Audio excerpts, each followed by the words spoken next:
The opinions of the individuals during this broadcast are their own and may not be the opinions of their group or other organizations they may be involved with. You're listening to the Pace Radio Network here at paceradio.net. Open your eyes.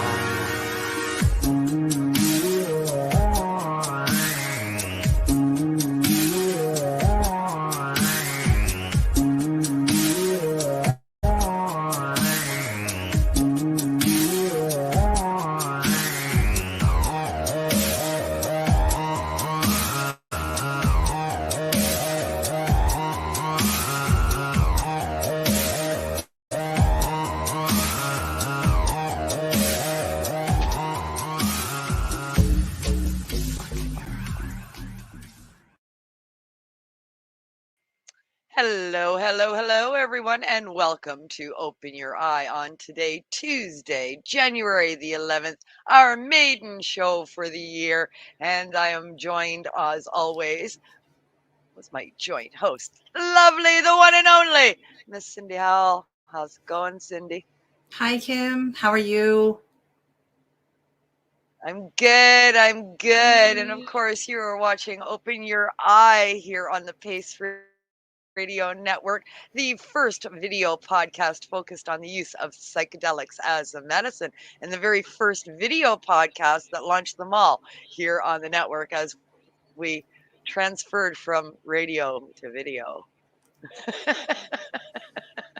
Yes, which everybody at the network is so excited about, right? Yeah, well, yeah. Most.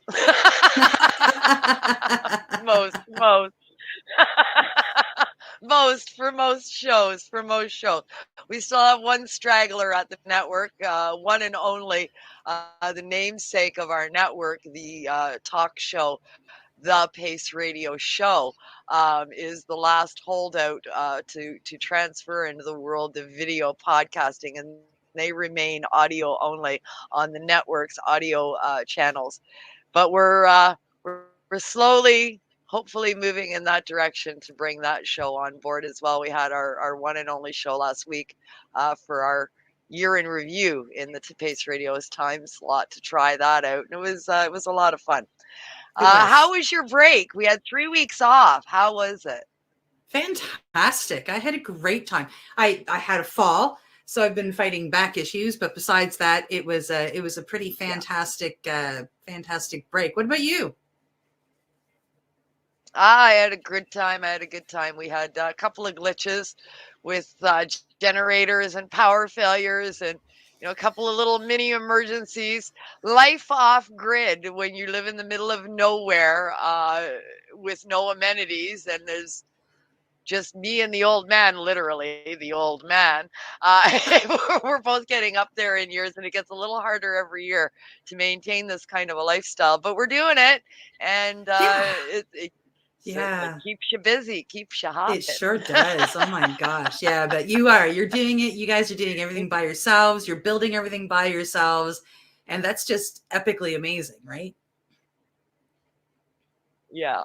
It's we're having a lot of fun with it. A lot of hair pulling moments, but a lot of fun, a lot of experience and knowledge coming along with that. So it's been an adventure, and I'm enjoying it. For the most part, I'm enjoying it, except for of course the mini crises that happen. But as long as you get through them, you come out the other side and you can laugh. Then it's okay. Yes. Septic systems going for swims and pools in the yard, and yeah, you've handled it all quite well. It's been an interesting ride for sure. I'm excited for our new upcoming season. We've over the course of our break, when we weren't working, we were working. So for the show and to expand our interview space. So we've got some pretty epic stuff kicking up in the future. I mean, we've got plans in through March right now. March to April, there's a lineup at the door. Yeah, there's a lineup at the door, and that's pretty exciting for our little show here. Yeah. No, it is. I mean, when like Kim said, over the break, we worked and we talked and we chatted with potential guests, and getting to the point where it's like, like we think we have it set in stone, and then all of a sudden, oh my gosh, these people, what do we do now? And we have to move everything around. But I mean, it's a lot of fun. It's nice. We have to put them in. Yeah. Yeah. Yeah. Yeah, it's pretty exciting stuff. The world of psychedelics as a medicine is expanding and forever changing. So keeping up with it all is it's almost a full-time job now. Yeah. So it's been an exciting journey, and I look forward to for 2022 and some of the stuff we've got planned. We'll be bringing you patient interviews every other show. So once a month, we will have a patient interview and a one-on-one interview with a patient that is on their journey. Once a month, we will have somebody that is professional in the business. So whether that be an entrepreneur selling their wares, a shaman, facilitators of all kinds, lawyers. We're looking for a doctor to join us, to join our professional segments as well. So, nurses and all kinds. So we've got an exciting year planned, and we hope you enjoy what we give you this year in Absolutely. 2022. Yeah, it should be a fantastic year. I'm pretty excited. For sure. For sure. And of course, we are seen here on Open Your Eye every other week on the second and the fourth Tuesday of every month. And in between on those days, it is still Psychedelic Tuesday here at the Pace Radio Network. And of course, Cindy and I will join you live for our psychedelic news show called Psychedelic Reporters with the one and only Bufo Alvarius. But I'm really excited for tonight's guests. Tonight, our opening guests are pretty epic. We've got somebody lined up that a lot of people have been talking about over the years, for the last 4 years or so. Adrianne Robson is with us. And of course, it was her story that was documented in the documentary Dosed, that also had in it the shaman and the facilitator in that spoke on the Iboga as a medicine for the issues that Adrianne was going through. Of course, that was Mark Howard, and he joined us here on our very opening show when we first got started. So he's our first return guest. So I'm really excited for tonight. Yes, absolutely. I'm really excited to have both of them on. As I've been pretty open about my journey. These are two of the people that guided me. They were two of the people that first showed me. I mean, Adrianne is the woman that put her story out there for the world to see, to help other people such as myself. And it's really cool to have her on the show. Absolutely. So let's get to our very first commercial break. Real quick shout out here for Psychedelic Tuesdays. We're going to have a listen to that. And as soon as this quick break concludes, we will start our show with our two exciting guests tonight. Adrianne Robson and Mark Howard will be coming at you right after these messages.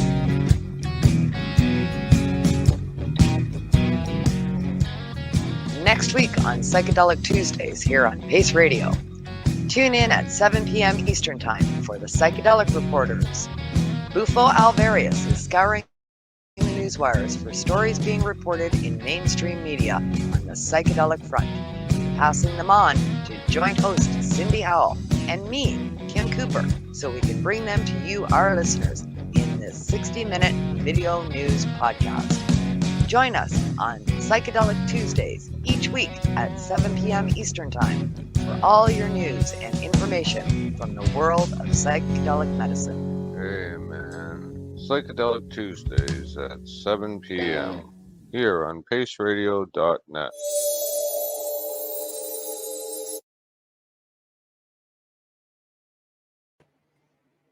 And there was our mascot here on Psychedelic Tuesdays, Mr. Bufo Alvarius himself, joining us in that commercial break with Cindy and I. Love Bufo. Hey, man, Gotta love Bufo. Gotta love Bufo. Gotta love Bufo. Gotta love Bufo. And with that, it is time to bring in tonight's very exciting guest. First, I would like to introduce everybody, all of our listeners and watchers out there, to a very special lady that has strength and courage that is admired by many across the globe for putting herself out there and taking the steps to share her story to help others and going on with that since the documentary was made. Patient advocate, I'd like to bring in at this time, I'd like to welcome Adrianne Robson. Adrianne, welcome to Open Your Eyes. Hi, thank you so much for having me. So great to be here. I really appreciate you coming on. It's a Thank you pleasure so to much. have you on the show. Yeah, Absolutely. Absolutely. Pleasure to have you on. We're excited to dive into your story. Before we do that, I'd like to introduce our second guest, who was the facilitator during your first journey and where the documentary is filmed for Dosed. And that facilitator is the one and only Mr. Mark Howard from IbogaSoul. Welcome back, Mark. Hi. Mark. Yep. Happy 2022. Happy 2020. Happy News Happy Year is my motto. 2022. Happy News Year. News like it. year. Absolutely. Absolutely. That's awesome. That's fantastic. I want to start off by if there is anybody out there, I don't know of anybody personally, but if there is anybody out there that didn't personally see the movie or the documentary Dosed, let's start, Adrianne. How did you come to find out about this being made? How were you approached? And what went through your mind when they said, "Hey, we'd like to do this, and we'd like you to be a part of it"? Yeah, it feels like ages ago now. Well, I'd heard rumblings about psychedelic therapy for some addiction treatment and depression in particular. And I was actually good friends with Tyler Chandler, who was the director of the film. And he'll tell you with his partner, Nick, that, they were kind of bouncing around some new ideas for a documentary. They wanted to make another film. And sort of independently, I had been talking to Tyler about how much I was struggling. I was really struggling with heroin addiction and depression and anxiety and just feeling like really, really hopeless.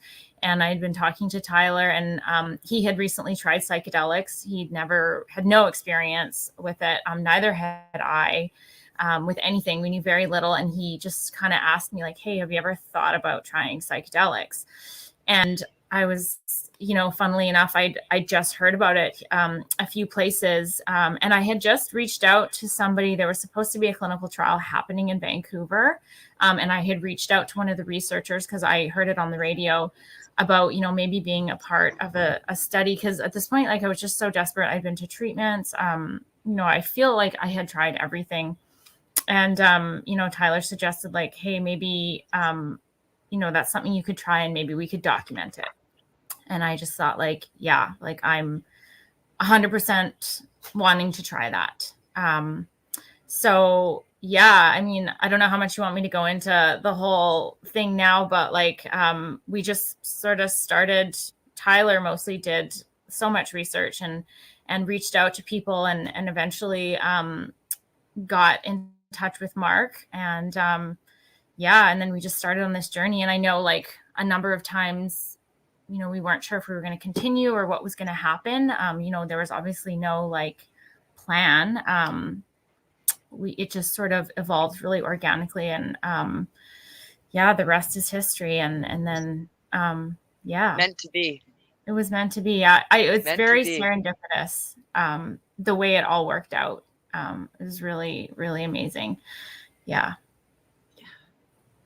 Amazing. So rather than you being approached by Dosed, it was actually you guys that wound up going and tracking down Mark. Yes. So that brings us to Mark. Mark, what did you think? Were you excited by this? What was your first thoughts when these people came to you and said, "Hey, this is what we're doing and we want to take it further, and we want your involvement"? I thought they needed to change the name of the documentary. I told them they're going to have to change it to macrodose instead of microdose, because I was familiar with what we do, and I knew that what she needed was going to be beyond the approach they were taking.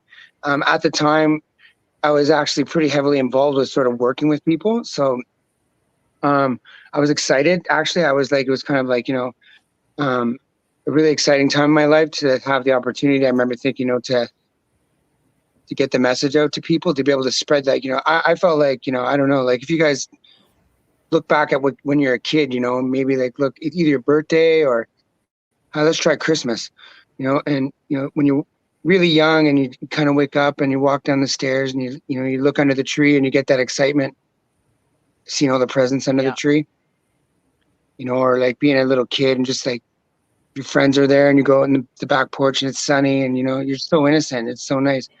I mean, working with all this devastation, I just was really excited to really, like, when I discovered Iboga and realized the potential it had to sort of, really bring us back to that primal good feelings, like it was possible again to sort of look through the grass and peek back at like what life was like.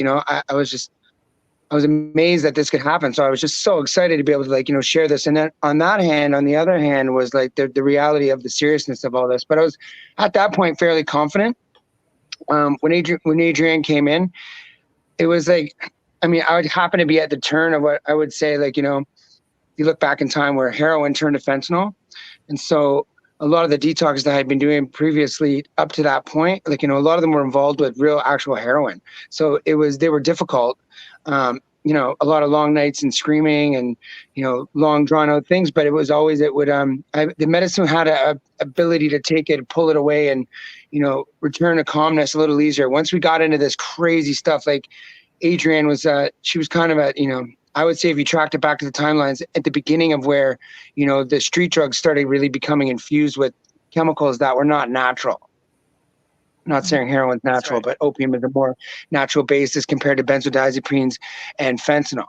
So to answer the question, I was just very excited to be able to work with Adrianne and to share this story. It was also a little nerve-wracking, not nerve-wracking, but there was an element of like, you don't know, right? Like if we're putting our state, this is some pretty serious stuff. Like, Adrianne just happened to be an incredible person, to be honest. And I can get into more. I don't want to go on and on and on. So meant to be. Yeah. Another meant to be. So it clicked. Everything came together, right time, right place for both of you, and the documentary got made. And thank goodness that it did. I know personally many people that this has helped, and anecdotally through chats and through other people, several more. And I mean, that's the whole point, right? If you can reach just one, well, this has reached thousands and has helped so many. You are one brave lady to put this on video. Thank you. How did you muster that? Like I said, I don't think I ever, at the beginning of this journey, I don't think any of us knew that, one day Dosed is going to be playing on a big screen and like going to film festivals. And like, I wasn't really thinking about that. I was just sort of thinking, like Tyler said, like, why don't we try this and we can document it? And I was up for that. But like, we had no idea where this was going to go. And I definitely didn't imagine that Dose would have the success that it's had and reach the number of people that it has. And as Mark said earlier, like we were actually talking about microdosing because there was a lot of microdosing talk at the time. And like, clearly we knew nothing because microdosing and heroin detox is like not going to be sufficient. And I don't think any of us had ever even heard of Iboga or Ibogaine. So that wasn't even on our radar. So like I wonder like if I had known that I was gonna like become what it did, I probably would have had a lot more fear and like, I don't know if I don't particularly like being in the limelight. But it just sort of, kept evolving and, one thing led to another and we were led to more information and we just kept going and it was really hard at times. Obviously, like Mark said, it's it was some pretty heavy times. Yeah, it was challenging because I wasn't just Well, you using can feel that. That came Yeah. through. Oh, very easy to feel that. That Yeah. came through. Yeah. That came through in that documentary, man. I mean, I'm normally I'm sitting like this. I'm basically sitting back. I'm relaxed in my chair. You know, I'm watching whatever I'm watching. I was watching that and I was like this, you know, Yeah. and Every you know, there time. was times I was like, oh, yeah, you know, and Yeah. doing one of these, you know, and it was, it's riveting to watch. Yeah. You can feel the emotion. I could relate in many ways because of my own past addictions. There was many things, possibly as a fellow past addict, that I spotted immediately, and I went, Yeah, and I think that's you the thing. know, So many people can relate to it. It was so Yeah. real. It was Very. real. Yeah, you didn't hide yourself at Yeah. all. You didn't put up a mask. You showed us who you were, you know, from beginning to end. But that's how you make that impact, and that's how you show people what is possible and what is out there. I mean, like I was invited to the movie based on I had just started microdosing. I'd been microdosing psilocybin for about a year at that point in time, and with some macros in there, but mostly microdosing. And somebody had gifted me tickets to go watch it at a library here in Nova Scotia. And they said, Cindy, this, you know, you would find this very interesting. So I went with my pad of paper and I thought, okay, I'm going to go learn something from, you know, this documentary. And I didn't dream. I sat there and watched it with 600 people, and we couldn't have even imagined what we watched. Like, I mean, like it was audible gasps coming from the entire audience at times, and we all ended up with the exact same question at the end of the movie. It's like, how do we find that? And I don't know about the other 599 people, but I was very lucky to find it within 2 years. So I feel very blessed that I got to watch what you guys did. It need to know more. Yeah. And I think, I mean, that's like the number one away. question I get, like when we do screenings, or people like, how can I access this? Like, I really related to your journey, your story. And like you said, Kim, like recognizing like other people who have had addiction issues, can really relate to what I went through and the struggle, because it is hard to access the help that we need a lot of times. And a lot of the things that, you know, are accepted in mainstream have not worked for a lot of people, unfortunately. No, that's right. Yeah. That's right. That's Yeah, right. Addiction, it can branch out to anything too. It's not just, you know, street drugs and that. For me, in my case, it was fentanyl, but it was doctor prescribed, right? Right. I mean, I was going and picking up my patches, you know, twice a month at the pharmacy, right? But it's an addiction nonetheless, and it destroys your life. And then when you finally figure out you're addicted and you tell the doctor, you say, hey, I think I'm addicted. And they say, oh, well, we can't have that. Now they're going to cut you off. Well, now you're going through withdrawals. And that's when you wind up going to the street, because you have to cure your withdrawals. And I mean, now the vicious train is going down the tracks, right? And for many, this is how it happened. This is how it happened for me was, hey, it's got to be all right. The doctor said it's all right. Wrote that little piece of paper. We're good. We're good. Right? Yeah, and like wow, the details you know, of the there's story. millions out there going through that. Yeah, and like I think, like you said, the details our stories are all different, but underneath the feelings and the experience is the same. Like for a lot of us. The core of it, exactly. So, and especially like with you know, people, I think I imagine it would be harder to recognize that if it's doctor prescribed, because we think like, oh, that's like, okay, like somebody gave this to me, rather than, you know, getting drugs from the street potentially. Right. So, but it took me 8 years to figure it out. Because yeah, you just think you're doing what this person that I was told you addicted to do. Yeah. Wow. Yeah, it's crazy. It's crazy. You know, and then, you know, you find out about these natural things that are out there.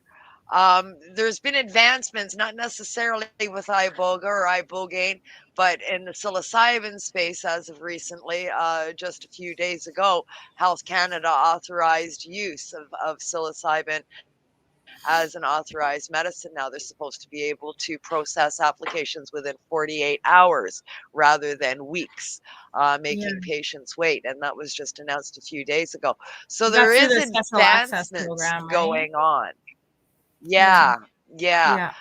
Where it was taking, you know, upwards sometimes 6 months to get your application seen by the doctor. Now, once received by the doctor, 48 hours, you're going to have your Wow. authorization for use in your hand in 48 hours.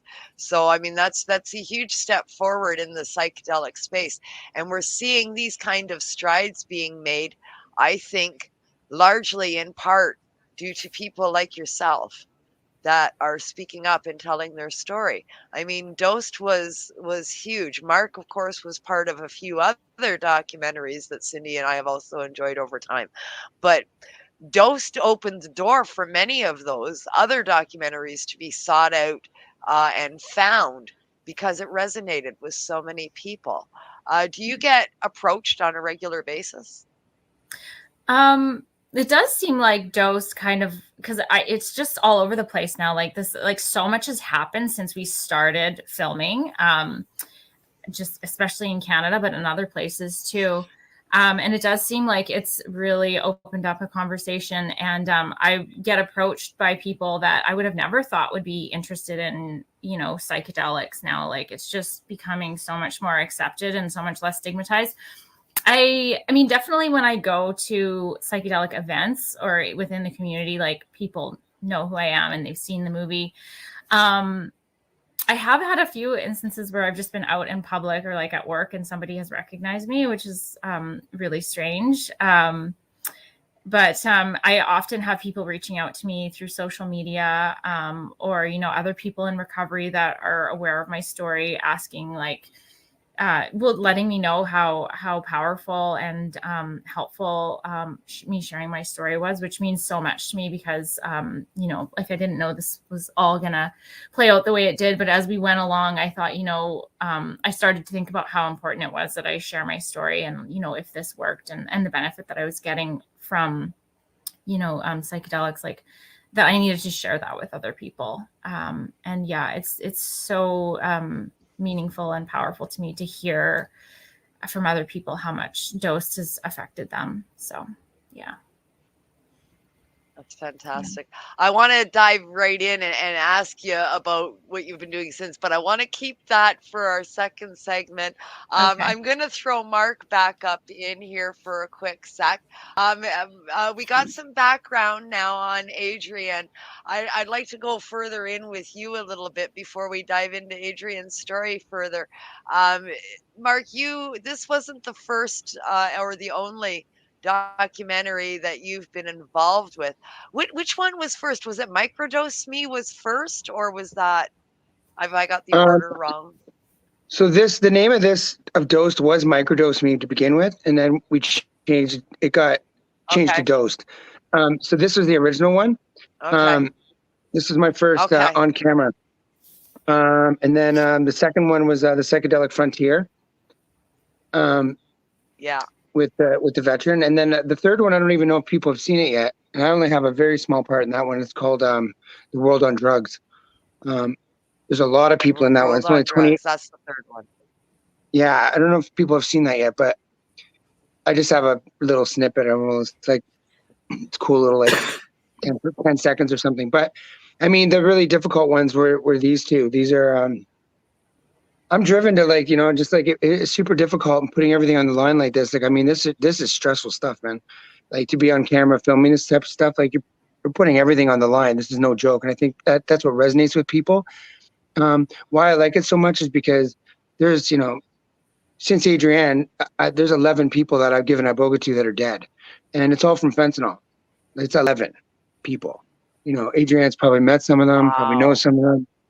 And, you know, and I'm so proud of Adrianne for being a person who, you know, who made it, you know, who actually like, you know, made it through and used the, not only the medicine as something to help her get clean, but also the messages that she received while she was, you know, using the medicine to help her continue to keep her life in order. She's a great person. So are all these people. It's just, these drugs are devastating.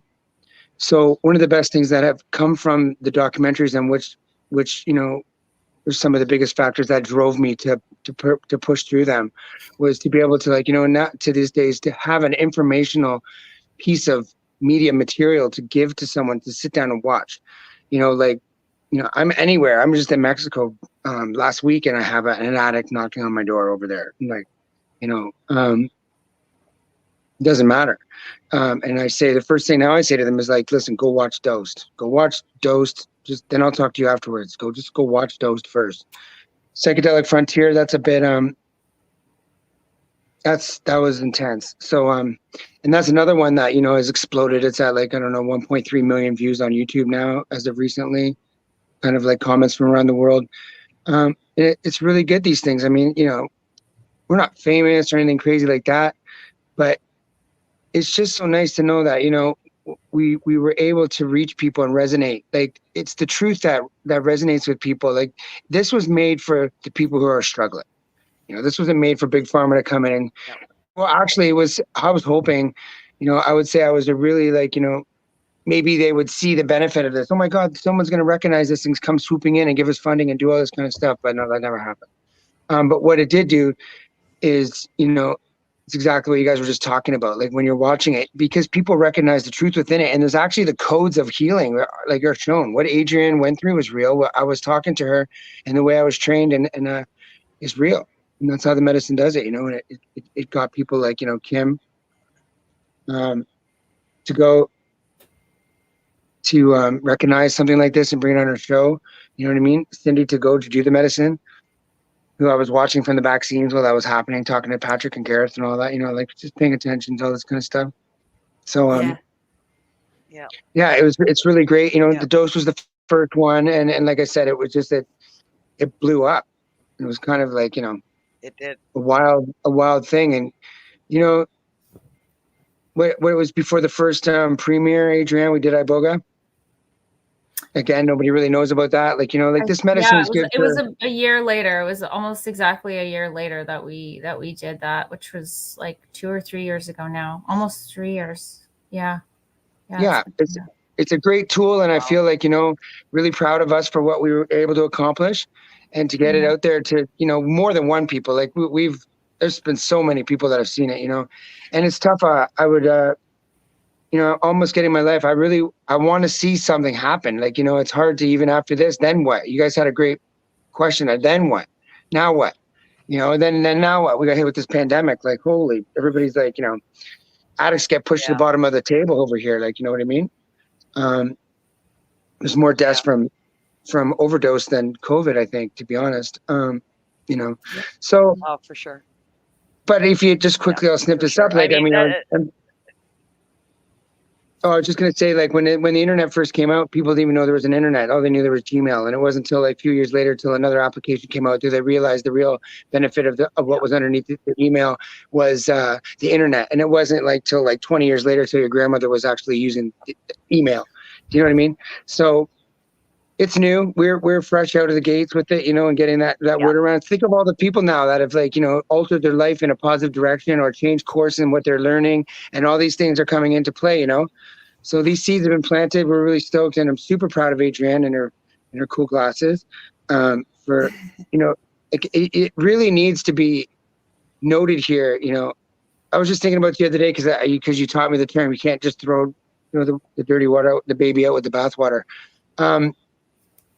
But it really needs to be noted, like, how much it takes someone to really want to do this. And if they really want to do this, then we can do this. I don't know how to, like, there's so much that needs to go around this. There's so much education. There's so much infrastructure. There's so much, like, safe use of the medicine. There's so many traditional aspects in the way we do things. And there's so many things to do with integration and aftercare. There's so much of a community that needs to be built around this.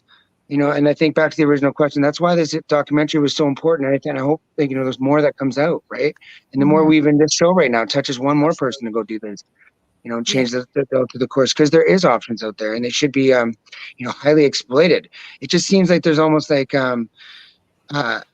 it's tough, man. It's really tough to see, like, even reaching this many people and this much stuff to still not really have any hands kind of reach out to give these options to build a community around this, this big container that's necessary to help people. Well, Kim says it a lot, and it's something that sticks in my brain. And we hear it from a lot of the patients, and I heard this from Adrianne as well when I rewatched Dose before we came into the show. Everybody that's going into it seems to be desperate. It's a last resort. I've tried everything. I mean, you wouldn't believe the amount of medications I was on. I tried alcohol. I tried cocaine to numb my brain. I tried everything. And Kim's like, I think the end game is what Kim keeps saying. When we get to a time when this is the first thing we try versus the last thing we try, and I believe that really speaks to me. Like, why is it the last resort? Yeah. Why can't I go into my go into my psychiatrist and, you're suffering from bad PTSD, and have something like this to be the first thing that we try versus slowly killing me on pharmaceuticals over the years, and that makes exactly. I was going to bring that up as well. I'm glad you did. Well, the first time you said it, man, you said it to my daughter actually, and it really hit me like a ton of bricks. It's like, holy shit, the years I've lost if they had only done this first. Mm-hmm. Mm-hmm. Yeah, why is it last? I mean, Health Canada just, did this whole thing where they're going to get you your answer in 48 hours now. But that's one of the criteria that's there. You have to have proved to them that you have exhausted all other avenues first. You've tried every drug that they have. You've tried all of the psychotherapies. You've tried all of the crazy, insane shit that they're wanting to pump into your body, that winds up putting you on a train of addiction eventually, or messes up with the synapses in your brain so badly that you don't know if you're coming or going. You have to have done all of that first. And then now they'll grant you the right to use a natural therapy. Yeah, people have to suffer so needlessly for so long. Yeah, and I think I wanted to point out too, like the community thing, like Mark touched on it too, like the community, having that community is so important too. Like it takes a village, and but like I agree, it why do people have to wait until they've suffered so much and so much destruction in their lives? You've got to be desperation point. You've got to be exhausted all other avenues, when you could have just wasted 2, 5, 10 years of your life exhausting all these other avenues, and then lo and behold you go down this path of natural psychedelic medicine, and it's like, oh, the sky is open, the angels sing, everything is wonderful once again. And it's like, well, why didn't we do this first? Because at least in my experience, like a lot of the pharmaceuticals did was just numb. It just numbed everything and kept everything down. It wasn't actually like dealing with anything or looking at anything or learning coping mechanisms or anything like that. It was just like, getting me to function day to day, barely function. And at a certain point, like they just stopped working for me if they ever were working. So it's like not a long-term solution. It was a Band-Aid solution. And that may be necessary for some people. That's a personal choice, but like psychedelics have allowed me to live my life, and I'm constantly like still learning and growing, and recovery is going to be a lifelong process for me. And psychedelics are a way for me to, continue that growth and recovery. Yeah. And it makes me a little bit crazy to know, you're suffering from drug addiction, and there's a medicine that can help you. That's a natural plant that's out there. But it's like, oh no, you're addicted to drugs. Oh no, take this sanctioned drug to replace that drug that you're already addicted to. And we're going to have you take this drug instead. Which is what they do with methadone. Like they come across people methadone. And like, they help, they want to give you methadone.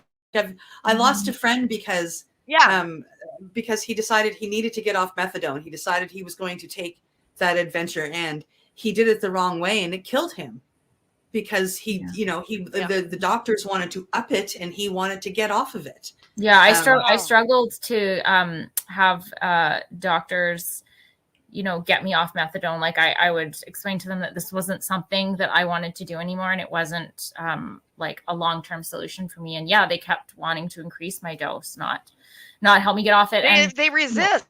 yeah, they resist. And it was unfortunate because I had to, I needed medical assistance to get off some of these drugs, but like I couldn't ask my doctors for the help because I had to keep what I was doing secret. The few doctors I did share what I was doing with were generally not supportive. I did have a few medical professionals be supportive and interested and approach me with curiosity, but they wouldn't help me. I kind of had to do it by myself to like get off methadone and switch to something else. And like, and it's unfortunate that I didn't have that support from a lot of the medical community too, to keep me safe. I mean, I was safe because I was able to find people in the psychedelic community with medical training, but it was tough. It was like, jumping through all these hoops and obstacles, and it just shouldn't have been that hard. No, it shouldn't have been. I ended up extremely lucky once I decided to once I had seen Dosed and decided to move forward and reached out to Mark. My psychiatrist, bam, she was on board. Mm-hmm. Wow. Now, after watching stuff for the last couple of years, she's going for ketamine training, so she can have a ketamine clinic here in Nova Scotia and help people that way. She feels very secure. Cindy's blessed for the doctor that is embracing knowledge rather than shoving it away, and she's good with it being natural therapy, which is not a common thing in today's medical industry that is out there. So hats off to her for that, for sure. All right, I want to dive into what's happened since Dosed. The movie, kind of at the end of the documentary, we were all left a little hanging. Is she gonna make it? Is she gonna revert? Is she strong enough? Oh God, I hope she makes it. Come on, all those good vibes were coming out there to you, and everybody was pulling for you. Excuse me. We can see just from seeing you right here, right now, you absolutely made it. You look marvelous, darling. And I want to dive into all of that and what has happened since the epic show that premiered 4 years ago this month. But first, we got to take a commercial break and pay some bills here on Open Your Eye. So it is medication time, and I'm choking. Excuse me, choking on my own words. Medication time to pay some bills. So we're going to hear from our sponsors, and then Cindy and I will be right back after the break. And you're listening and watching Open Your Eye here on paceradio.net.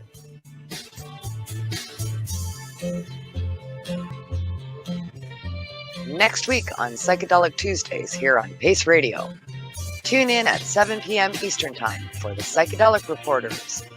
Bufo Alvarius is scouring the newswires for stories being reported in mainstream media on the psychedelic front, and passing them on to joint host Cindy Howell and me, Kim Cooper, so we can bring them to you, our listeners, in this 60-minute video news podcast.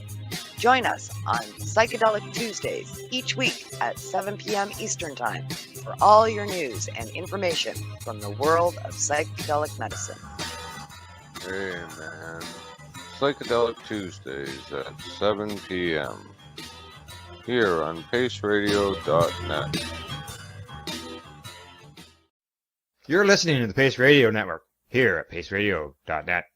At Legacy 420, we believe in being different. Experience the difference of quality control. Our labs provide tested formulations for all of our products. Experience the difference in trust. Our customers can trust that we are following up-to-date COVID precautions for their safety. Experience the difference in accessibility. We're open 7 days a week. Please visit our website, legacy420.com, or contact us for curbside pickup as well as nationwide mail order shipping. Legacy 420 values overall wellness. Come and experience the difference of Legacy 420.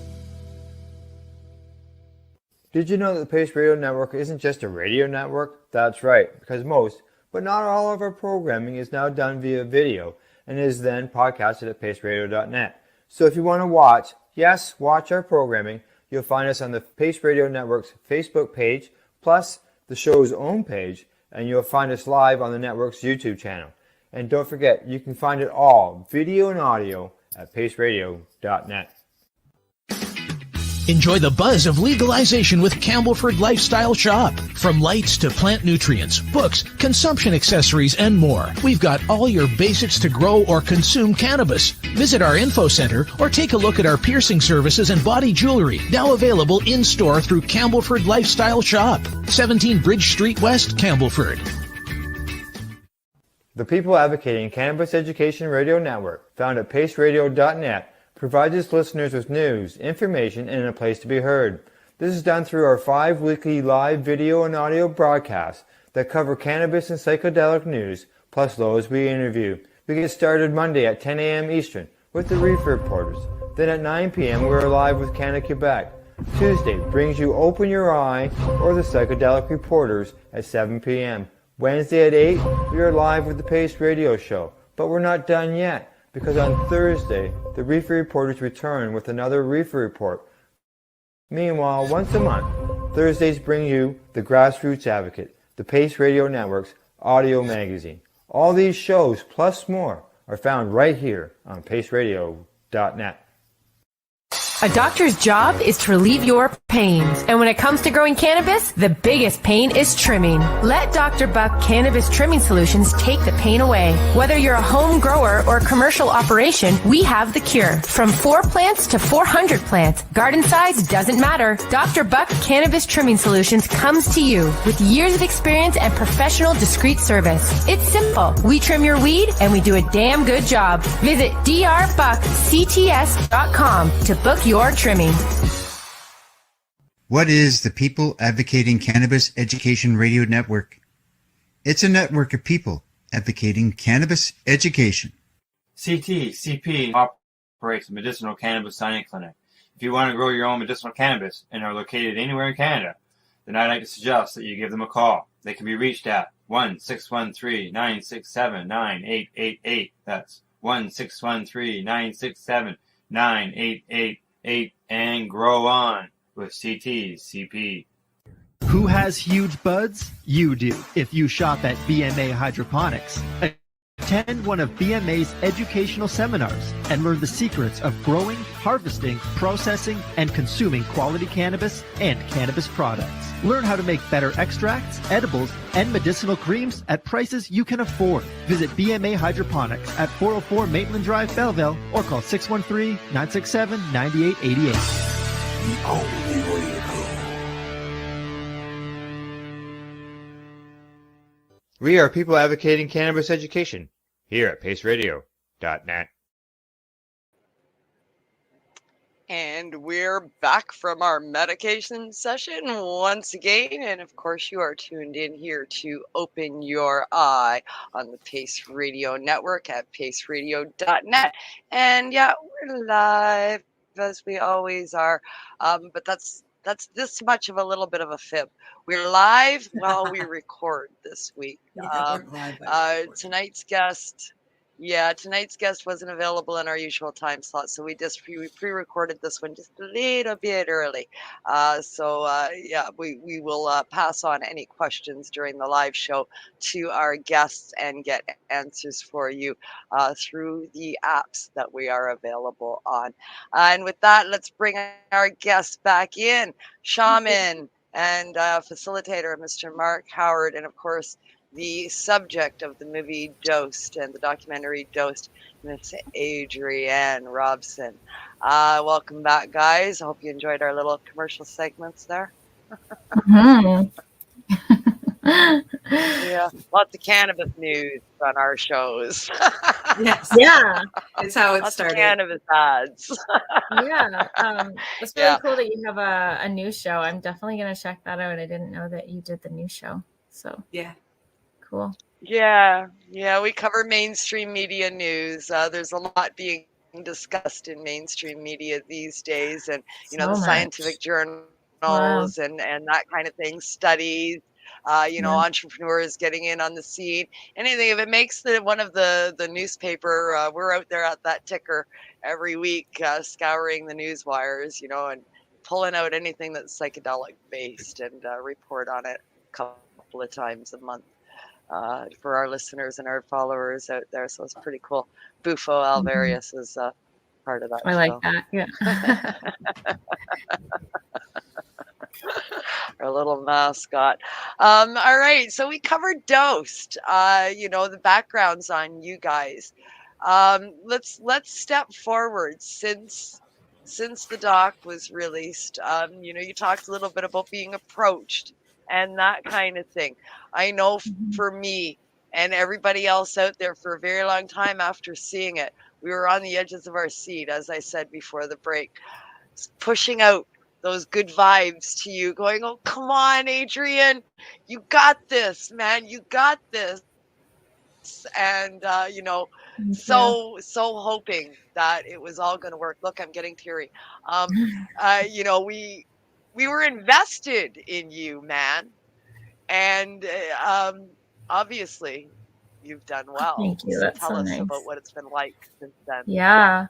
Wow. Well, yeah. So it's been almost 4 years since I was at IbogaSoul. I think on February 21st, that will be my sobriety date or my recovery date. 4 years, which is wild. And a lot has happened in those 4 years for everyone.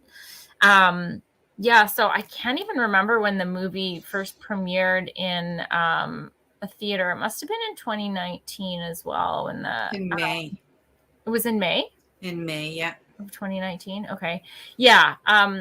So the movie really picked up momentum. I know it did really well in Australia. So I was kind of doing that. Like I went to a few premieres. We actually ended up going to LA, which is really cool. I had the opportunity to work with a provider. So I was, for about a year there, I was sitting for people doing mushroom sits, which was like so powerful. Like I love doing that so much. I love holding space for other people. It's so powerful. So that kind of got me thinking about like where I wanted to go with my life. Like it was such an exciting time because I had my whole life ahead of me now. Like my life was so different. Before it was just consumed and revolved around getting and using drugs in whatever way. So my life was really small and it was really tough. And it's just like the whole world opened up. So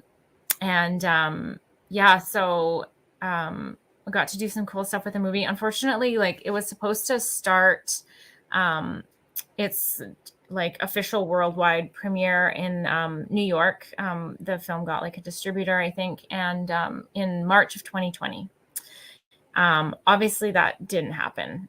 So that was a bit of a bummer, not a bit of a bummer, like a really big bummer for the film, because I feel like it was just really starting to take off and get momentum. Like it was doing really well in theaters all over the world, in particular in Australia. So yeah, things really changed as far as like how involved I was in the film around there. And but I've been doing lots. My recovery has changed a lot, just like how it looks and how I view recovery. Like for the first year or so, like I would say I was still really involved with like abstinence only programs, like 12-step programs. And just like the way that I think about recovery, and like I'm more interested in harm reduction. And there was always like a bit of a conflict with that with me, because I was still using psychedelics, and like probably in some people's eyes that's not what they consider sobriety. But for me it's more about quality of life now, less about this like black and white dichotomy of like sober and clean. Like I don't think about recovery like that anymore. It just doesn't make sense for me, and I don't think it's like particularly helpful. So yeah, I've gone through like a really big transition about that, and I've continued to use psychedelics. I try to do at least one big mushroom sit a year, like 5 to 7 grams. I think I'm like feeling due for that pretty quick. I started working with 5-MeO DMT as well, which has been That's amazing. Yes, it's That's such where a I'm at. That's my next step is yeah. the DMT. I am so excited. That's Yeah. my next step. I'm on my own journey as well. And as soon as somebody mentions Cool. DMT, I get very excited Yeah. because I'm anxious to take that next step for myself. And after my research, I've decided that's my next step as well. Yeah, it's such a powerful medicine, and it's just so different. Yeah, but I mean, I've gotten a little bit, from all different kinds of psychedelics, of medicine. They're all like special in their own way. I haven't done Iboga for a really long time, or Ibogaine, so that's on my radar too. I think that would be really helpful. But yeah, I guess where I'm at right now is I've decided like I want to go back to school to be a counselor and like hopefully work with psychedelics. So I'm looking at doing a master's in counseling. So I've kind of been going back to school, taking classes here and there to work towards that. I'm hoping to get back into doing SITs, working with somebody that's providing medicine and do that because I'm really, really passionate about that. And yeah, I've just been volunteer work has been really important for me. I volunteer at a wildlife rescue. And I've also started volunteering at a crisis center as a crisis responder. And that's been really life-changing too. Like I absolutely love doing that, like holding space and like listening to other people and supporting other people because I've been there like on the other end of that phone. Yeah, so I think psychedelics have really, like at the end of the day, it just really showed me what was important. Like I just completely shifted my priorities and like what was important and where I wanted to go in life. And that's what they've helped me to do. And I'm, working at that every day. So yeah. It's fantastic. Yeah. It's absolutely fantastic. Yeah. Yeah. Obviously these last few years have been tough. Been a lot of, it's been tough for everybody. So I feel like I'm a little bit disconnected from the community. Like I was really connected to the psychedelic community here in Vancouver. And I feel like I haven't been just because it's been hard to be connected with any community, really. Yeah. I went connect everywhere. Yeah. Everywhere. We're all feeling that. When I came home, one of the things that I said to Kim again on many occasions is like, the community that I'm at everybody was in Vancouver. Everybody was in BC. I took ceremony in Vancouver with Gareth and Blair, and then we went to Maple Ridge to do the 5-MeO. So when I came home, I felt very disconnected because everybody was on the other side of the country, and I don't know the psychedelic community here in Nova Scotia. Everything's shut down. There are no meet and greets. They hardly have. I mean, like there's not a lot of manning. The emails, like they're getting better with it now, but like everything was so shut down that it just wasn't happening. So when I came home last August, it was quite strange for me. For the integration was really hard. I was pretty much doing it on my own with my psychiatrist every 2 weeks, I think, and I think that I'm not sure what would have helped because it was my first time going through it, but it very disconnected from the whole. Mm-hmm. Yeah. Mm-hmm. But I mean, like things are. You can both speak. Sorry, go ahead. Oh no, go ahead. Sorry. You both could speak to this. Cindy and I have spoken on many occasions with other guests as well as in private about the comparisons. Of course, we're originally from the cannabis world, at cannabis advocacy and using cannabis as medicine. I've been a cannabis advocate and patient for well over 40 years. And that's the world that I come from. So for me, embracing other natural and holistic remedies, it's a natural fit. I used psychedelics in my youth, growing up in the 70s and being a teen in the 70s. Psychedelics were part of life back then for recreational purposes, of course, because we didn't know about the medicinal values of them that we are aware of now. But we see now, coming from that world, psychedelics is following much the same path as cannabis has over the years, but at an accelerated rate. But things are moving a lot faster. Partly, I think, because cannabis paved that road for other natural therapies to have a little bit of a less bumpy ride. But the community itself is not growing in mindset as quickly as acceptance is, in my view. I think there's still the hiding, there's still the hesitancy to speak about it. It is still illegal, and people are afraid of speaking up. There's not as much free flowing information because of the legalities and the risks that everybody is taking by coming forward with this. Do you find that has changed at all with the garnered acceptance that something like Dosed gave? I mean, I can just be, I definitely think that there's more acceptance, like just people in my life too, that I would consider like quite traditional or conservative are definitely more open to it. And in Vancouver, I don't know very much about like the cannabis side of it and cannabis legalization, but I do know that there's mushroom shops popping up kind of all over in Vancouver now. Every time I, go somewhere new, there's like posters or there's little shops that have just popped up and they're just there. And I don't, So I think a lot of cities, there have been decrim movements, and I think governments are starting to recognize that there needs to be a shift in policy. And that hopefully kind of getting the message that the war on drugs is not working and in fact quite harmful. So I feel like there's a shift, but Mark might know more about that, or I don't know what you think, Mark, but. You're embedded in there. What's that?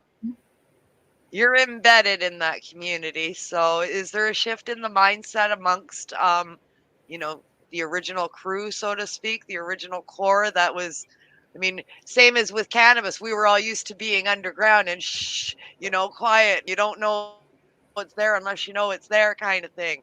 And, hiding from the law and all of that kind of stuff. And then all of a sudden, boom, there was dispensaries everywhere and vapor lounges popped up. And we just went from underground to about outground.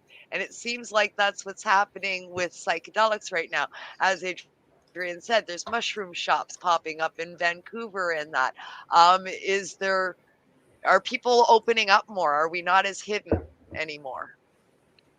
I think, like a lot of, I think it's like being with the same thing that's going on with COVID, like, like with constant changing of the narrative that comes out, people started waking up to like, okay, what's really going on, and what agenda is what. So I think what happens with is the level of drugs are so bad, and then people are pushed to desperation that some people that might never have like looked into something like this all of a sudden are like, maybe we should. I think that mushrooms and that and cannabis, it's always been underground in Canada. I don't see any particular like mind-bending shift with what I do, because Iboga is up there on a very different level than most things. Understandably. But definitely, I'm sure it's obvious there's a big shift when it comes to cannabis or ketamine or MDMA or 5-MeO or, all these, basically the shift within what can these alternative medicines, how can they help with mental health? I think that's what we're seeing is a shift in the approach that, we need to look at different alternatives towards the pharmaceutical approach, the standardized, clinical white suit. Write something out on a pad, if it doesn't work, write something else out. I think we realize, that doesn't always work. So I think the veil's been lifted about some of the truth is coming out. And, we're just waiting to bust out as a people. You know what I mean? Like, if there was support from, institutionalized systems that, you said cannabis paves the way, but a lot of it is money too, and so like the money that was created from cannabis, then they start pouring in the next thing. So it's a lot of these, like, none of that starts up, and then Health Canada gets on board. So it's hard to say, are we coming into a revolutionary shift as people where we actually want to help people? Because it's pretty nuts. Like from what I've seen, obviously it's like, you can offer something with this much like robust probability. You know, can you imagine people jumped on board with us, with little guys like us, what we did, what I learned from going to Africa, and what Adrianne did by being brave enough to take it in front of all these people, like what we did 4 years ago just on our own, you know, to show a reality, to show a truth to people, to like pierce through the veil and reach out through the TV screens into someone's, you know, hurting soul. What we're able to do on that level, can you imagine what would happen if we just got support and help? Yeah, it would be beautiful. It would be a huge step into curing the world and helping the world.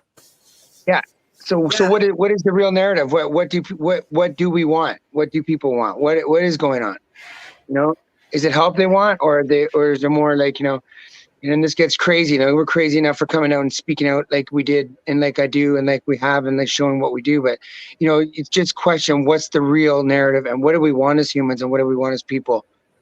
These medicines are available, like, and, you know, safe use and sustainability is possible, you know, and it's just, what do we really want?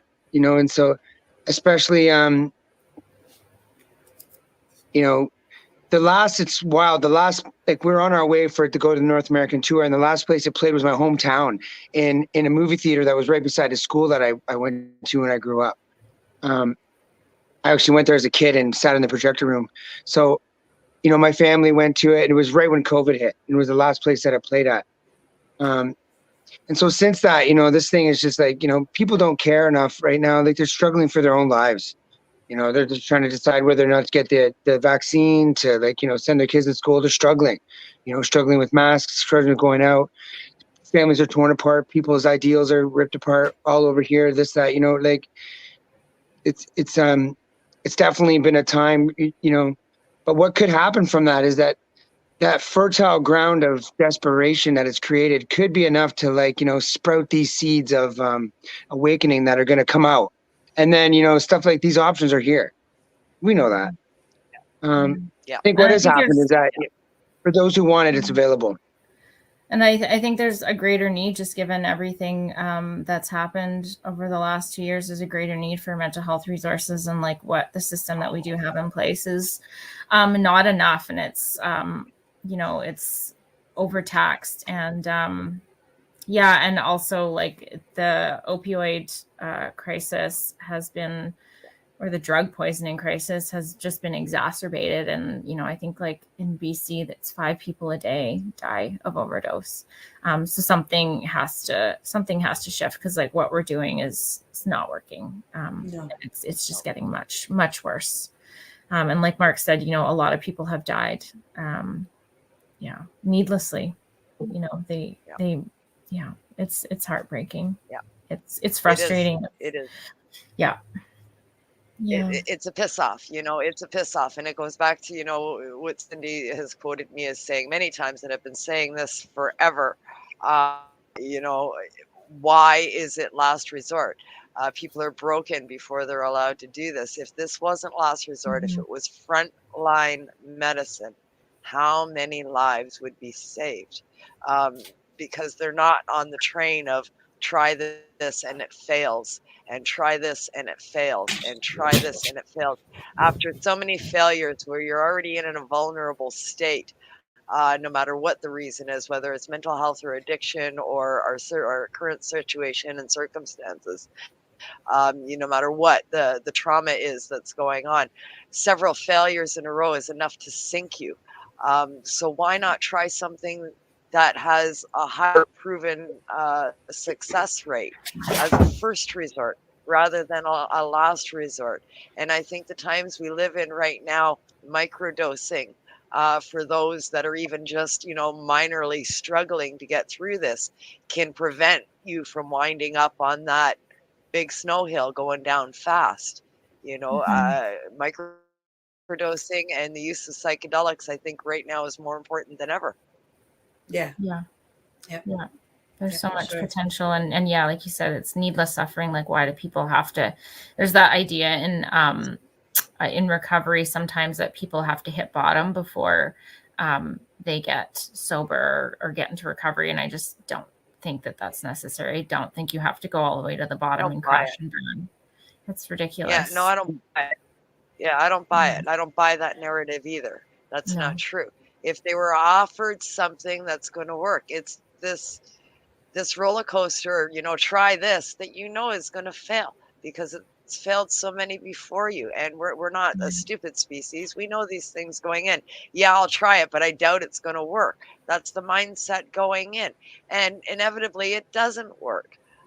Because it's just substituting another drug for a drug or a Band-Aid solution for a mental issue that isn't being addressed.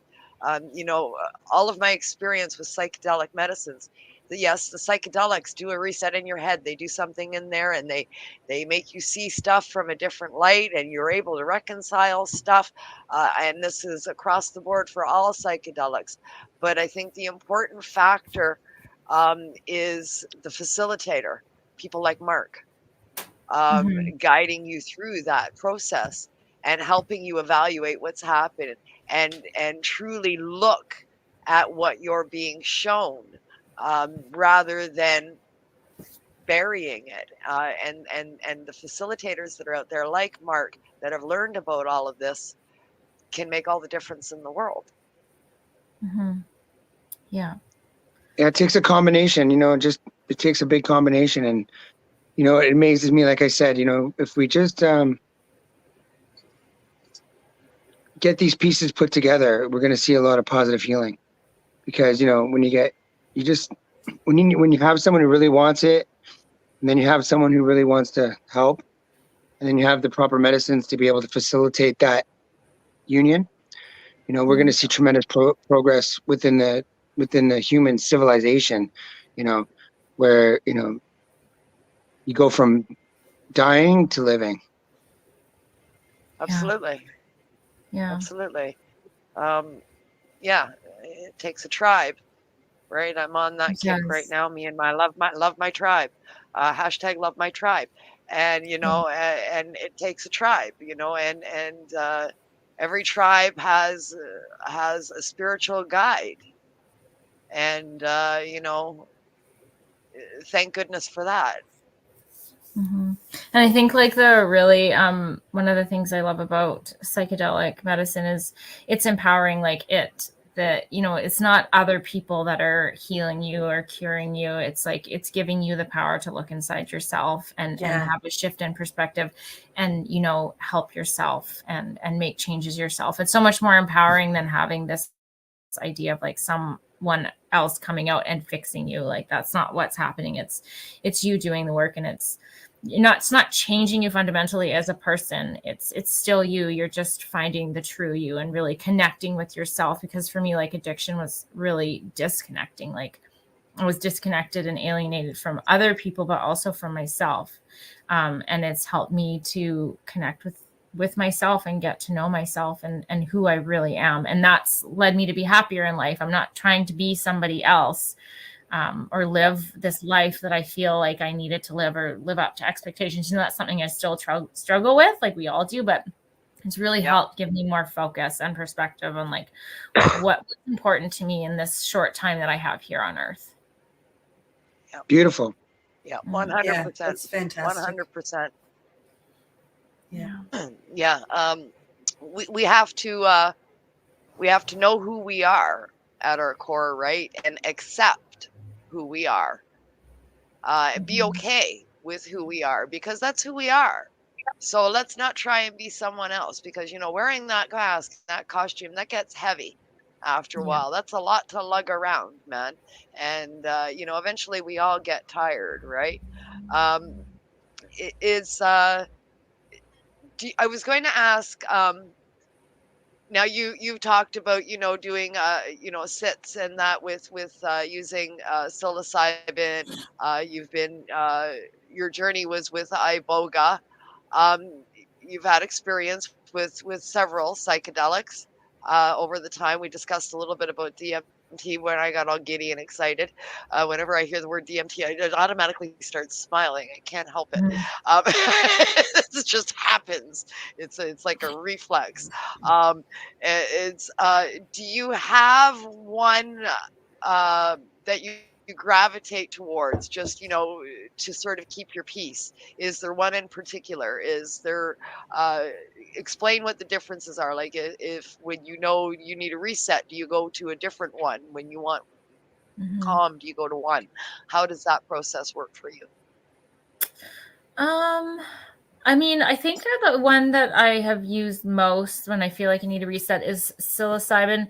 And I mean, I think they all provide, all the medicines provide something very different. But I would say that one, because really it's like the safest that I can use with just, a friend sitting for me. I can't just, do Iboga by myself.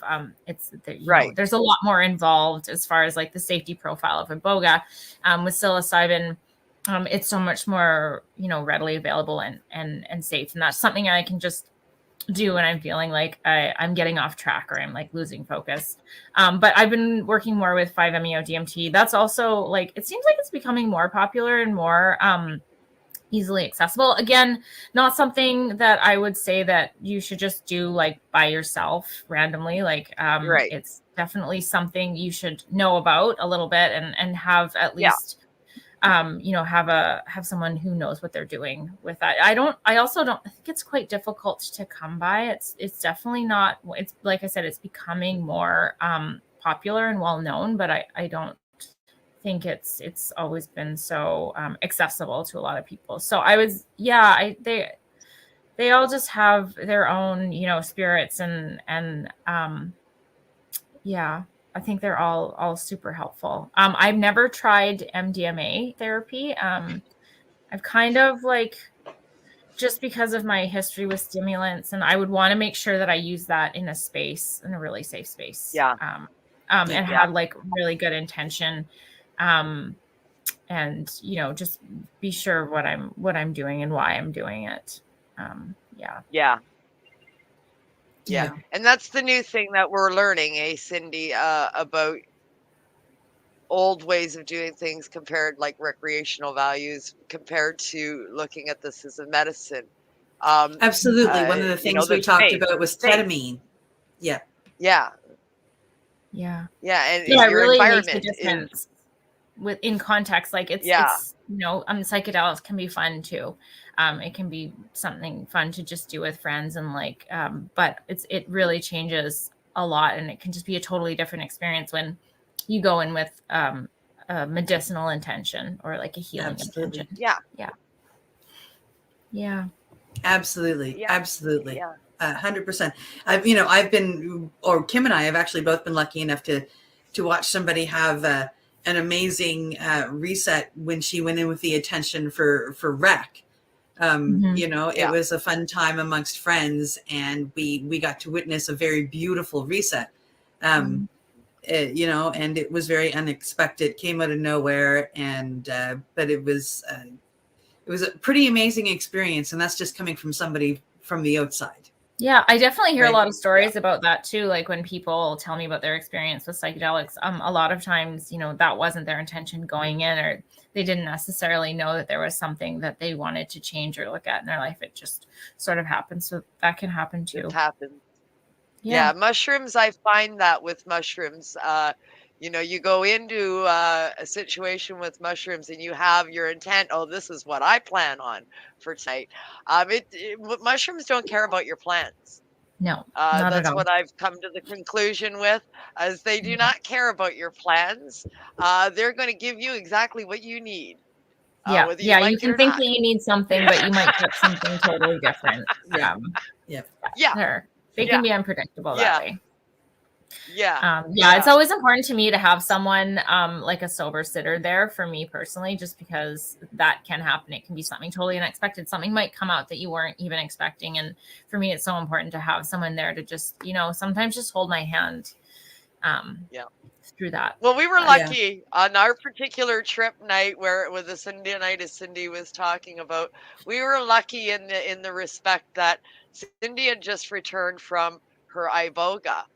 And so her reset happened with Iboga. So her tolerance level was in the toilet. She couldn't handle absolutely anything.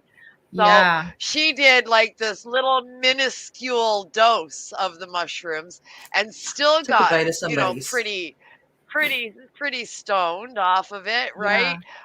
Yeah, that's the thing about But Iboga. nonetheless, we were at least we were all in the presence of mind in the Yeah. atmosphere we were in. We saw what was happening. This girl was going to have a reset. We saw what was happening. It's like, okay, time to go.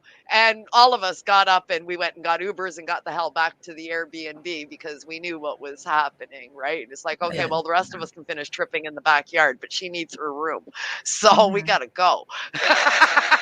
So, you know, we Yeah. did have the presence of mind to get her out of there. And that's at so great that least. she had a strong, you know, group of friends that were Yeah. like recognize that and were able to Yeah. take care of her like that. That's really important. But that's the funny thing about Iboga. Like I feel like after I did Iboga, like I'm so sensitive to everything now, like even coffee, like especially in the years afterwards. Like I can't believe that I took as much medication as I did in the previous years. Cause yeah, now with Iboga, like a cup of coffee makes me feel like I can feel that. But I think that's also just being more connected and embodied, like connected with myself too. And instead of just like numbing and like avoid. So yeah. I haven't touched caffeine since Iboga. Oh wow. Yeah, not at all. Not at all. Yeah. Yeah, there's a big difference for Cindy on all of her tolerances, from food to medication, cannabis, mushrooms, psilocybin, all of it. It's like everything went in the toilet. She has a couple of tokes off of a joint at a cannabis event that we went to, and she's like, "Oh my God, I'm so high," and I'm looking at her going, "No way, you're kidding, right?" I mean, Wow. from like 2,500 milligrams a day down to 30 puts her to bed. Wow. Yeah. So Yeah, I mean, powerful I'm stuff. aware that it does do the reset for sure. So I mean, life's changed for you in many ways with foods and whatnot as well, Adrianne. Yeah, just like with yeah, like when I was smoking too, I've quit smoking now, but like nicotine would just make me so much more anxious. Like coffee just makes me so much more anxious. I can't remember what it was, but there was something that I was so much more sensitive to. But yeah. Yeah. But I like I said, I think it's just like being more connected to myself too and my nervous system. But I still drink coffee, but like I was drinking prior, like I would have like 3 or 4 Americanos a day, and now like one coffee, like a small coffee, and like that's it for me. That's it. I So it really did cut you back quite a bit. Yeah. The other thing that Iboga did. Oh, sorry. Go I was ahead. just gonna say the other thing that Iboga did for me is I had really bad allergies before I went. Yeah. And I haven't touched an allergy pill since. Wow. Yeah. Did you have any massive physical change like that? So I have psoriasis. So I have an autoimmune disorder, psoriasis, and after Iboga, it completely disappeared. Like I don't have a particularly like severe case, but for about a year after, it cleared up. Unfortunately, like it has come back. So yeah, that's why I'm kind of interested in Cambo and maybe doing another Iboga journey at some point. Like I can't say for sure if that was why, but I mean, I struggled. I'd had other periods of sobriety where my psoriasis did not clear up. But I mean, it's worth a try to go back to Iboga and see if it goes away again. Yeah, I would really like to try that. Yeah. Or even like microdosing. I have some like Ibogaine microdoses, so I feel like even at some point I need to set some time aside to do that. Yeah, that's my next thing too. In the next week, I've got to take a day and have a microdose. Yeah, because I'm not really sure how my body's going to react to a microdose. Like I want to make sure that I have a full day, and sometimes those are hard to come by where I can just be at home and relax and reconnect with that medicine, because it's been a really long time. Yeah. Absolutely. Mark, we were talking about diets and changes and that sort of thing. I mean, you travel around and you go to the jungle and you live with the Bwiti and what's your diet like? I mean, there must be like, what do you, you've obviously changed everything about your diet as well, right? There's stuff you can't eat anymore and don't want. I don't know. I'm pretty normal. Like in Africa, they tend to like, you're living out of the jungle and you're living on jungle meat and things like that. But they have been fairly like, colonialized. So you're starting to get, a lot of stuff infiltrates in, and you can see how it affects things.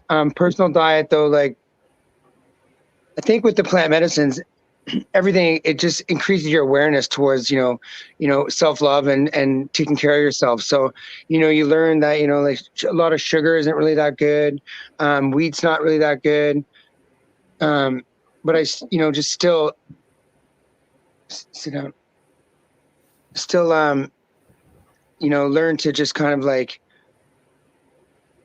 and there's also a balance of like, sometimes eating, maybe something you want to, you know what I mean? Like it's kind of a crazy thing. Like if you just go like on this crazy diet that you're never happy and enjoying anything all of a sudden, then, you're kind of affecting your happiness there, so it's kind of a balance to see what really kind of works and then testing yourself out. But there's not any really big, like huge, crazy stuff. I don't drink alcohol. Iboga helped me deal with that and get over that. I stopped smoking marijuana in August, which is wild for me.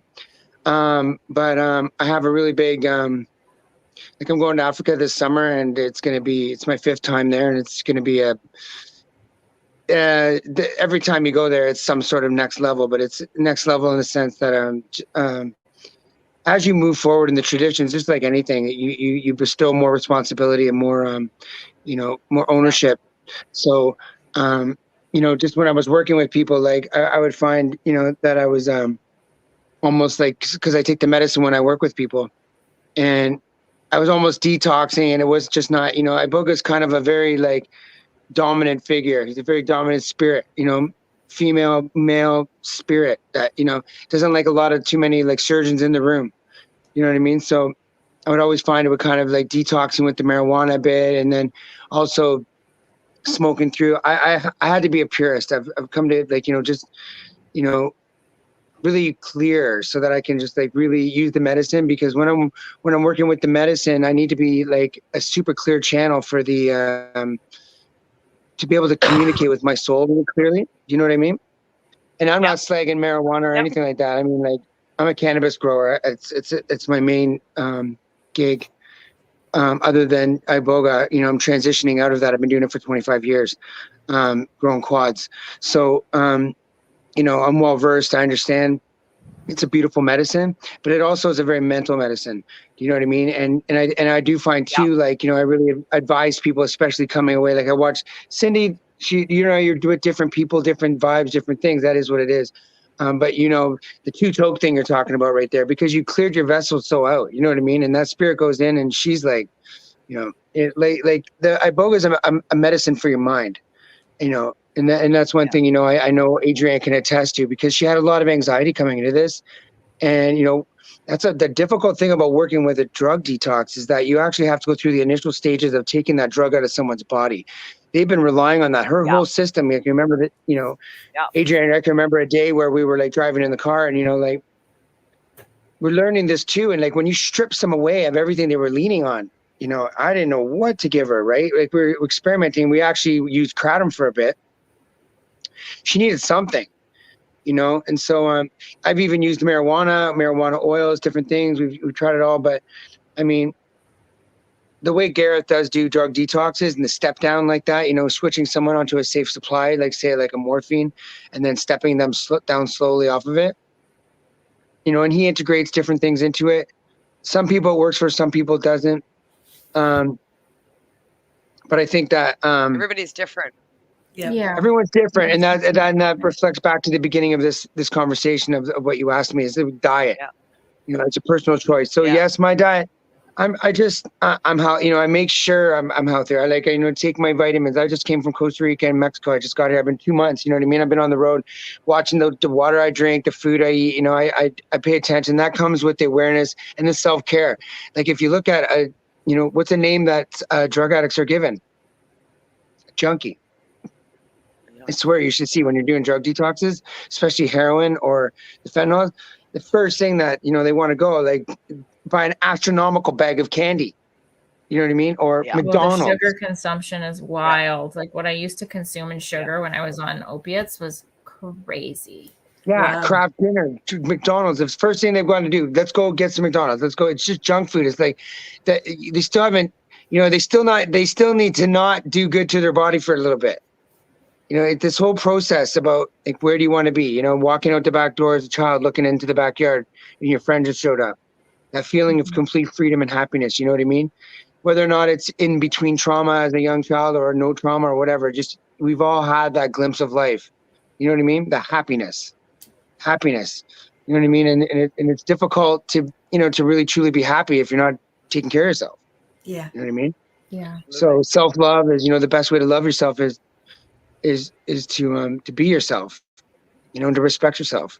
And so these are all things that come with these traditions and these plant medicines. They zero you out and they leave you with nothing left but to face the truth. You guys were just talking about it with mushrooms. Like, it's not like it's going to change your plans. It's that your plans are going to have to go into the truth plan. You know what I mean?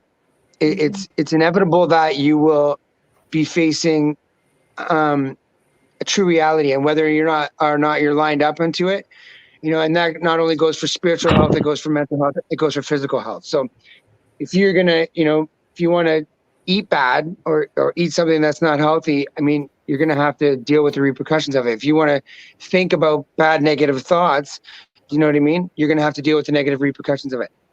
If you abuse nature, you pay the price. So what does that mean? Well, we are nature. You're not a part of nature. You actually are nature. So if you abuse nature, if you abuse somebody else, you know what I mean? You go feeding, your kids sugar, you're going to see what happens. You know what I mean? And if you go abusing yourself, whether it's on a food level or a negative thought pattern level, anything, you know what I mean? So it becomes ownership and responsibility, and it all comes really down to self-love. And, with these medicines, and especially Iboga, is so powerful that, sometimes you have to, like, how do you get someone to love themselves? Because that was the ultimate goal with Adrianne. And I'm so stoked that she's embraced it. And that's funny, at the beginning of this podcast, her cat jumped up beside her, a new one. Maybe it's an old one. I don't know. It's the same one, Buffy. Yeah.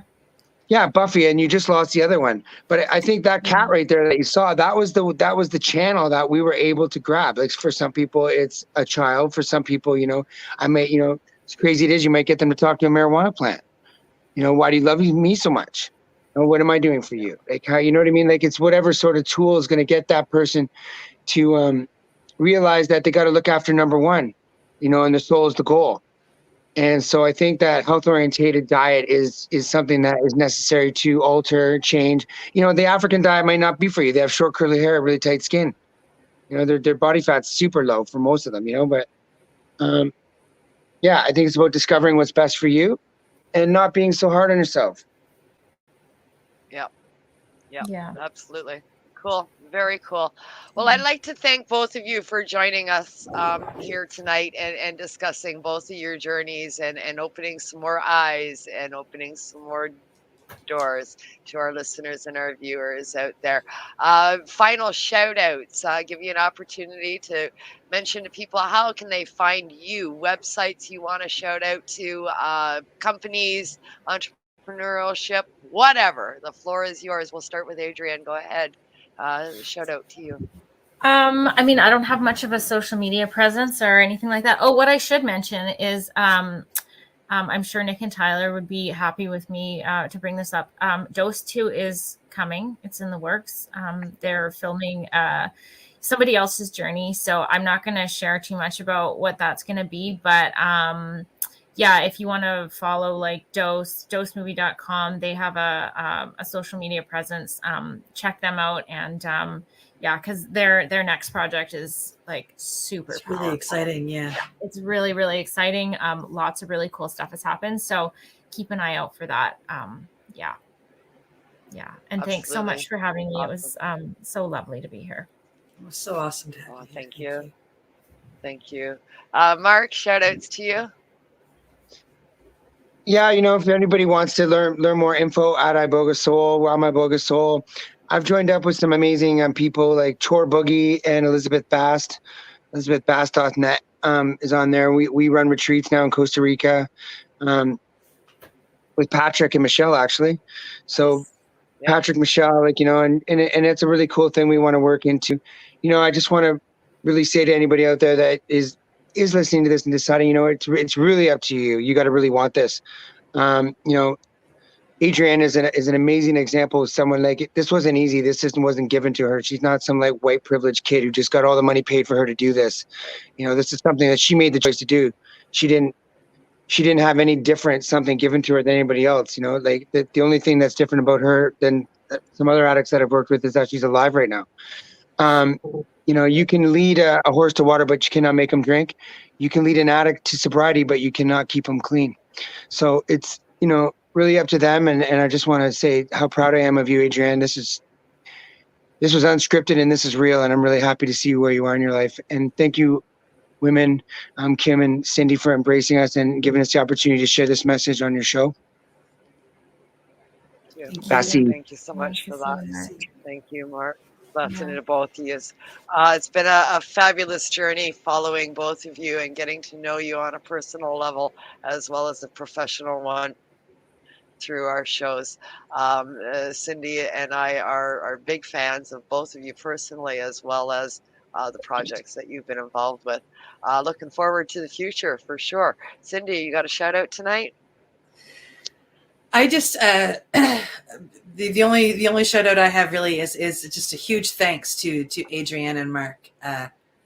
Back in June 2019 is when I first watched the show.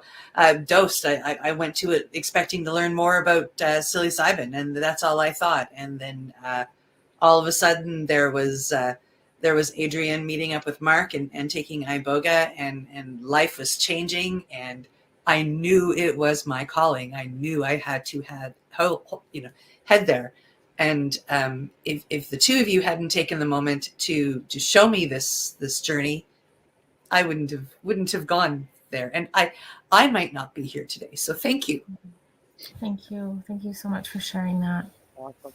That means so much to me.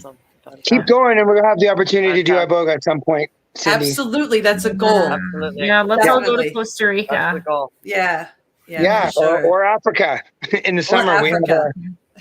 Yeah, you know what? Absolutely. Why not? Right? Absolutely. Why not? In closing, I would like to give a shout out to you, our listeners and our viewers. Welcome to a new season here on Open Your Eye, a video podcast with a look at psychedelics as a medicine, speaking to patients and entrepreneurs, as well as shaman and other professionals in the space. I'd like to thank you for joining us past season, and I look forward to another year of enlightenment being shared across the airways. Thank you once again for joining us here on Open Your Eye, and we will see you on Psychedelic Tuesdays next week with Psychedelic Reporters with my joint host, Cindy Howell, and myself here on Pace Radio Network. Thank you very much to all of our sponsors that help put these shows on each and every single week here on Open Your Eye. And we'll see you all here, Psychedelic Reporters, next week and in 2 weeks' time on Open Your Eye. Thanks again for joining us, and peace out.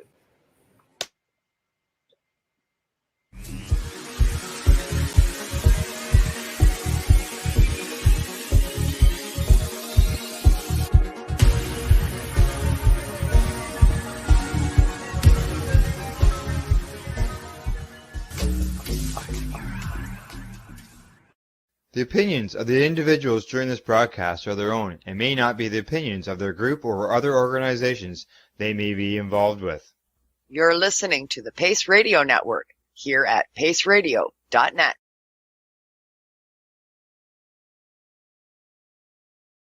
Growing your own vegetables, flowers, or even medicinal plants can be a challenge without the right equipment and proper know-how. At BMA Hydroponics, not only are they your urban horticultural experts and suppliers, but their staff holds the customer's needs paramount to making a sale. Family-owned with decades of experience and knowledge, they offer free advice in person, by phone, or email. BMA Hydroponics wants to ensure you have the advice you need, which is why you'll find tips and tricks on different ways to grow, like wick, ebb and flow, drip, or aeroponic system, as well as other helpful links at bmahydroponics.com. If you can't find what you're looking for, just let them know, and they'll do everything they can to get what you're looking for. At BMA Hydroponics, each staff member also possesses a federal exemptee MMAR license, making their strong suit empathy, experience, and dedication to their customers. Because when you know how to grow, you'll have results that make you proud. BMA Hydroponics in Belleville, Ontario. Visit bmahydroponics.com. CP operates a medicinal cannabis signing clinic.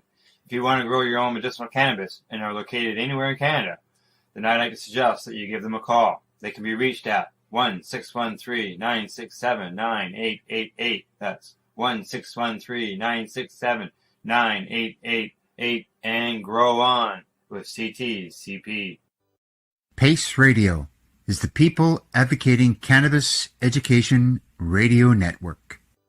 A doctor's job is to relieve your pains. And when it comes to growing cannabis, the biggest pain is trimming. Let Dr. Buck Cannabis Trimming Solutions take the pain away. Whether you're a home grower or a commercial operation, we have the cure. From 4 plants to 400 plants, garden size doesn't matter. Dr. Buck Cannabis Trimming Solutions comes to you with years of experience and professional discreet service. It's simple. We trim your weed and we do a damn good job. Visit drbuckcts.com to book your trimming. Enjoy the buzz of legalization with Campbellford Lifestyle Shop. From lights to plant nutrients, books, consumption accessories, and more, we've got all your basics to grow or consume cannabis. Visit our info center or take a look at our piercing services and body jewelry, now available in-store through Campbellford Lifestyle Shop, 17 Bridge Street West, Campbellford. The People Advocating Cannabis Education Radio Network, found at paceradio.net, provides its listeners with news, information, and a place to be heard. This is done through our 5 weekly live video and audio broadcasts that cover cannabis and psychedelic news, plus those we interview. We get started Monday at 10 a.m. Eastern with the Reefer Reporters. Then at 9 p.m. we're live with Canada Quebec. Tuesday brings you Open Your Eye or the Psychedelic Reporters at 7 p.m. Wednesday at 8, we are live with the Pace Radio Show, but we're not done yet, because on Thursday, the Reefer Reporters return with another Reefer Report. Meanwhile, once a month, Thursdays bring you the Grassroots Advocate, the Pace Radio Network's audio magazine. All these shows, plus more, are found right here on paceradio.net. At Legacy 420, we believe in being different. Experience the difference of quality control. Our labs provide tested formulations for all of our products. Experience the difference in trust. Our customers can trust that we are following up-to-date COVID precautions for their safety. Experience the difference in accessibility. We're open 7 days a week. Please visit our website, legacy420.com, or contact us for curbside pickup as well as nationwide mail order shipping. Legacy 420 values overall wellness. Come and experience the difference of Legacy 420. You're listening to the Pace Radio Network here at paceradio.net.